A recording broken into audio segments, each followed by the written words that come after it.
Hey guys, we're out in the bee yard once again, and obviously you see the peach trees. So this is the third swarm on the peach trees this season. Last year it was 4 or 5. Someone told me a bunch of years ago that they like to land on peach trees, and I planted these about 3 years ago in the bee yard, and they definitely have been great for catching swarms. Got another swarm here. It looks to me by the size of it that it's probably a virgin swarm. If you don't know what that means, it means it's not the initial swarm from the hive. It's a much smaller swarm, likely carrying a virgin queen. So it's either just a small swarm or a virgin swarm, meaning she'll need to go out and get bred, but one of the cells that was not destroyed when the initial swarm took place and the queens began to emerge. That being said, I wanted to show you, I don't always use solid bottom boards. I use whatever I've got close by at the time that I need it. So it might be a screen bottom board, could be a solid bottom board, could be a deep, could be a medium, could be just kind of whatever's close by. The bees don't seem to care too much. It's a great time of the year for them to draw out new wax. So I'm putting some old frames in here. You see they need a lot of repair, but the bees will take care of that.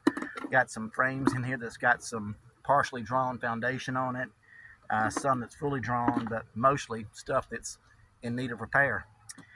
If you watch the other videos, you know how this works. We've got them right here, getting ready to drop them in the box. Going to put a lid on it pretty quickly once they fall in.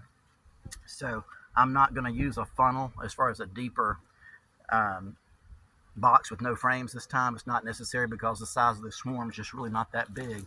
So we're going to drop them in, then we're going to put the lid on it and come back when it's dark and move them to a new place out on a hive stand. So here we go.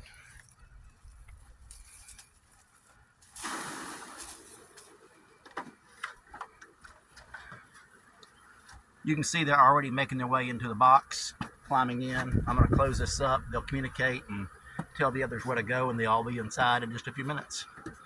By the way, you might notice I've got a pretty gnarly outer cover as well. Not that big of a deal. Once it seals off, they'll be inside and they won't care about the jagged edges. Sometimes people say, do you ever get stung? Yeah, I just did one time on the ear right there. Not that big of a deal.